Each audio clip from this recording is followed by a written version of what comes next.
Dhaloonni aaraan kun abiddi afaan isaanii keessaa gadi rooba. Dhaloota baay'ee darga.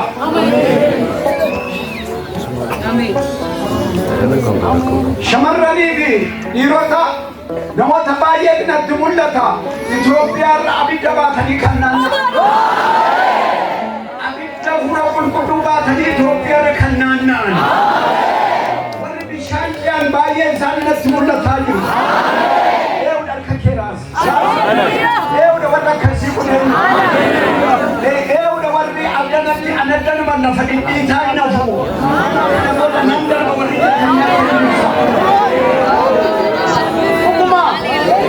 Dhuguma mansaliittu iddoo kana dhaabattee lafa dhidhiittu amma hojjettee kana booda darbitee hojjetta.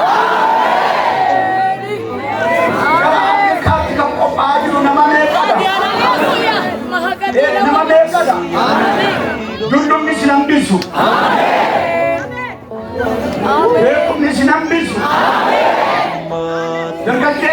Dargaggeettiin suni nama eenyudha kan deemuuf qophaa'e.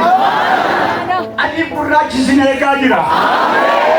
Dhuguma adii gurraachi si eegaa jira. Galabeen kan ta'e.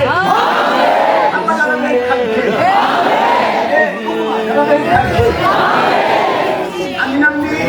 Isini akka kanatti laaftan kuni akka kanatti namni isini laaftan kuni bara isin biraa ba'e keessatti isin biraa deeme keessatti baadiyyaa tumannaan na'u ani baadiyyaa tumannaan na'u baadiyyaa obboloota koo gidduu tumannaan na'u ana mutee akka Filiphos qilleensa irraan kaa'adhee deeme tun ta'in awuroopilaanii dhumaan kan hin deeme garuu ana muteetu biyya adii biyya faranjoota attamiin indeen taa'e waan attamiin indee baay'inaan maaliin hin dubbadha afaan hin qabu maaliin hin dubbadhannaan indeen taa'e attamiin indeen taa'e eenyu wajjin indeen ana wajjin indeen taa'e biyya adii biyya awurooppaa Jarman Suudiin Noorweey jedhamu kana dardarbu Afrikaa keessaa immoo Naayiroobii Ugaandaa achi dabarsee immoo biyya Jibuutii oomaan beekan.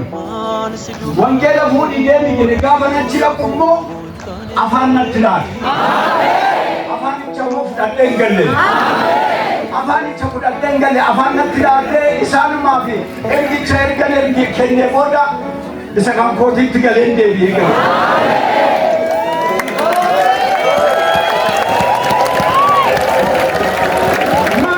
Afaan sakkan istileeffaan beekan. Ana akka keessa hin baran. Baay'ee nama gaddisiisan jedhina. Erga Awurooppaa na dhaqatee, erga biyya Isiyaa na dhaqatee, erga biyya Ameerikaa Jarman dhaqate, maalitti goota naa gaddite? Maalitti goota nama gaddisiisa? Maalitti goota naa gaddite? Ana hafuura qulqulluun guutamee.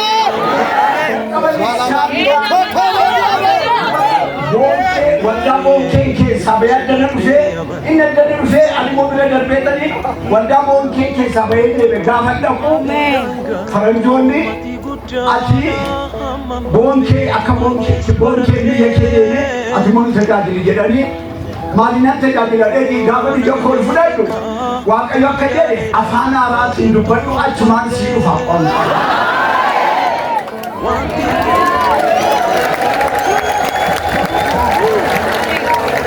Afura qulqulluudhaan guutamee gaafani bisa haastaa bataa kana nama gaafan jedhu biyya sanaa gaafani dhufee na keessa galu ani qooqa isaanii natti hin fakkaanne isaanii jilbeeffatu kaanii idilchu ani duuba jilbeeffatee walii isaanaaf hin jedhu hojiin hojjetamee faranjicha achi bahee paasterichi ati biyya kanatti dhalattee taa'e lakki ammuma kanan dhaladhe malee.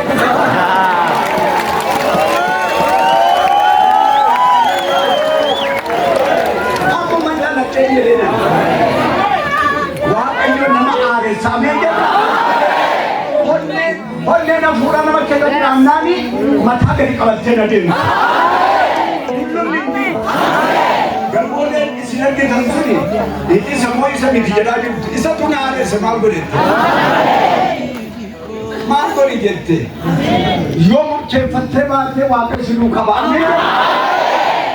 Obboleessi keessan waa hin beekne kuni akkuma kanaan ka'ee gaafa deemu eenyu wajjin na wajjin maal fudhadhe na fudhadhu eenyu ni dhuga hafuura qulqulluun kana namatti himamee jenna. Kanaaf ani lagaabaa dhoqqee keessa baay'ee jedhee yaanne egaa erga namni kuni gadi ba'ee qilleensa na waaqayyo hadiitti ergee ishee jijjiire kan keessumu akkuma kana ameen jenna. Balabet hiduutuun tunuma tokko meetan kaafatu tunuma tokko sochootaniitu hin jalqabe socho'uun hin jalqabe waaqayyo milikiidhaan isin duubaata waaqayyo milikiidhaan gara booda isin wajjin ofiin gaddadiina ofiin kaayina ameen jenna. Waaqayyo hojiidhaaf ka'eera. Gabriela, isa amma isa kana boodaatii caala. Isa kana duraa odeessu kamiliyaati. Waaqa isa kana boodaatii caala. Har'aa jalqabee waaqayyo waan haaraa hojjeta. Finni waaqayyo gadi ba'a. Ameen jenna. Mee kottaa wal jaallanna. Walaa jaallannu. Walaa jaallannu. Yoo wal jaallanne maal haa ta'u? Wal jaallachuun deebiin samaan wal dubbisuudha. Jedhi itti rarra'e. Achumaan waa jaalladhu. Si jaalladha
mul'ataatti deebi'e. Awurooppaa deemaa. Wangeelli isin eegaa jira. Afrikaa deemaa. Wangeelli isin eegaa jira. Ameerikaatti achi baa.